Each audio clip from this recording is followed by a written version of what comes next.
In the class, I teach people how to do Scribble and how to use scribbling to release bottled up emotions and return to their authentic self. Let me give you an example.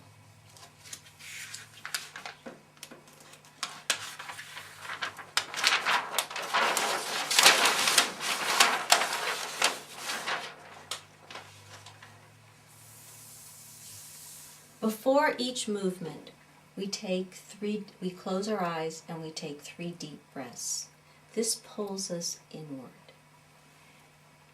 Then we focus on the way the hand wants to move.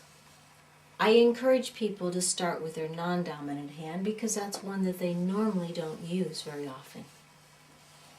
And when we're focusing on the movement, will you pay attention? Does this hand prefer circular motion, clockwise, counterclockwise? Does it like gripping the crayon or holding the tip of it?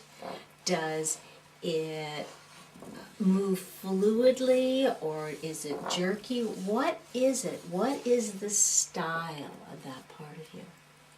And then, after they have explored that fully, then they can take 3 more deep breaths. Their eyes are still closed, and they explore their dominant hand.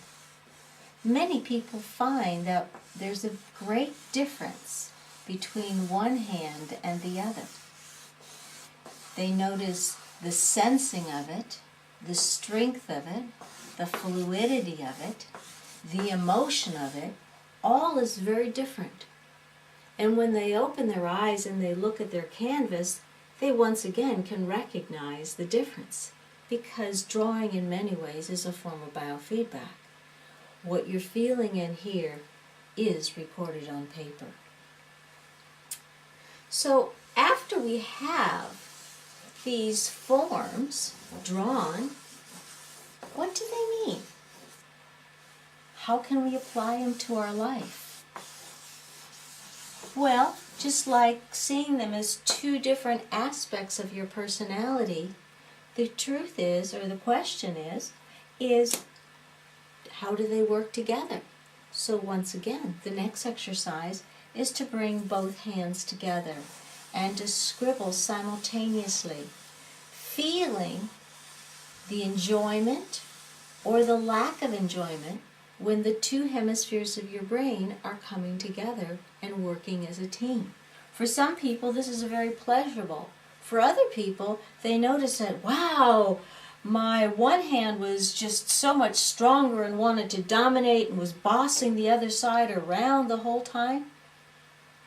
You gain insights into yourself.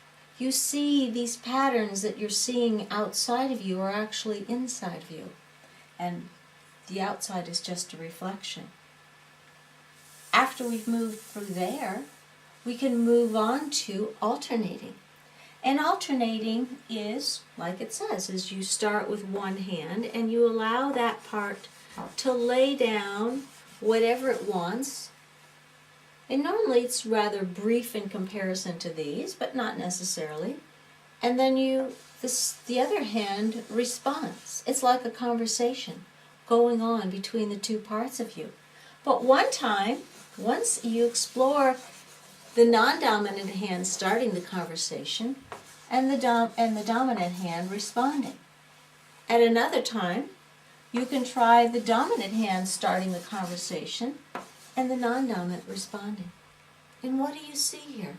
You get to see the way these 2 aspects, the yin and the yang, the male and the female, within you communicate, or don't.